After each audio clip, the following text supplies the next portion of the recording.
Here is my new workshop. And here is my first victim. I'm gonna shove a mouse into this to make it better.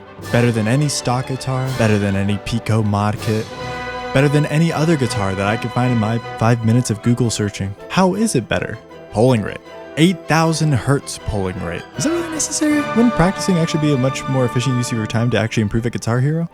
Have you learned nothing from spending way too much time modding mice instead of just playing and practicing the game? Blocked. Idiot. I have no time for doubters because I'm doing science things.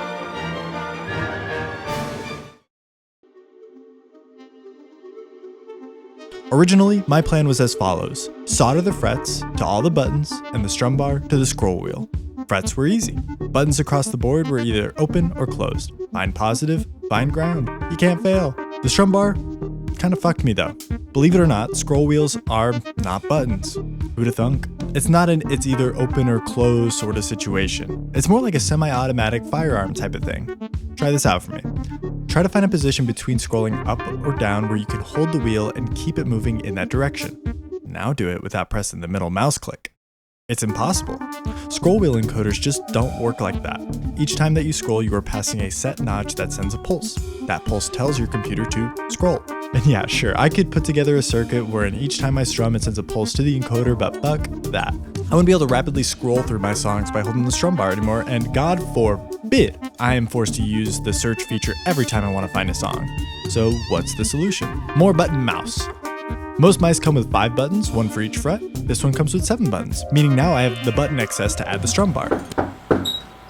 Yeah, but what about star power, pause, the whammy bar, star power tilt, and the joystick? Aren't those pretty convenient features that you're giving up? No, because 8,000 hertz polling rate is worth the exchange. What are you talking about? What song requires you to hit the 8,000 notes per second? It's better. How many times have you been playing and you thought, oh man, 1 millisecond, that is way too much delay? It's better. You're not even good at the game! You're not even real. Oh, what now? That's right. I've been decapitated and shaved to tell you all about my sponsor, PCBWay. I know I've talked about them a million times, but I still don't think I've made myself clear just how much PCBWay can really do for you. Get it through your thick, hollow skull. PCBWay can design your PCB. They can print that PCB. They can design an enclosure for you, print that enclosure, put it all together, prototype it, and send it to you. Oh, you want it made of metal instead of plastic? They can do that. Don't have any ideas for what you want made? They have plenty. Yeah, right, bud. You expect me to... Be gone, doubter, and so much more. It's the first link in the description, and if you don't click it right now, you're gonna wish you're the pile of ash that I just turned him into. After breaking 2 fret switches, I had to order more. 1 strum switch, I had to order more.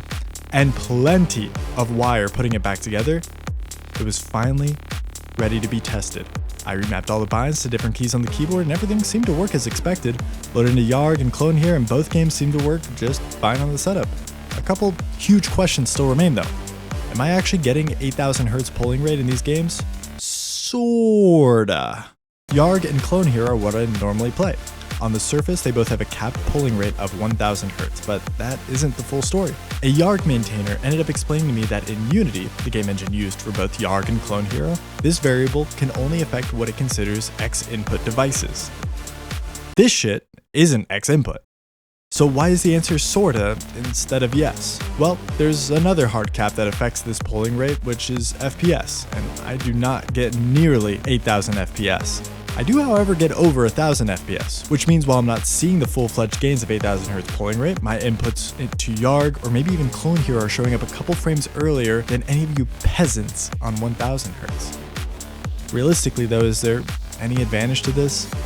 I sincerely fucking doubt it, not at my skill level anyway. Look, if you're not one of the top players in guitar-based rhythm games, there is no reason to bat a fucking eye at a possible 0.875 milliseconds earlier input detection, especially in a game where you can adjust the input delay in. It's like overclocking a Game Boy in order to get more FPS in Pokemon. Technically, this can mean your inputs are just 1 or even a couple frames earlier, but if you miss a note by that margin of a frame, did you really deserve to hit that note in the first place? No.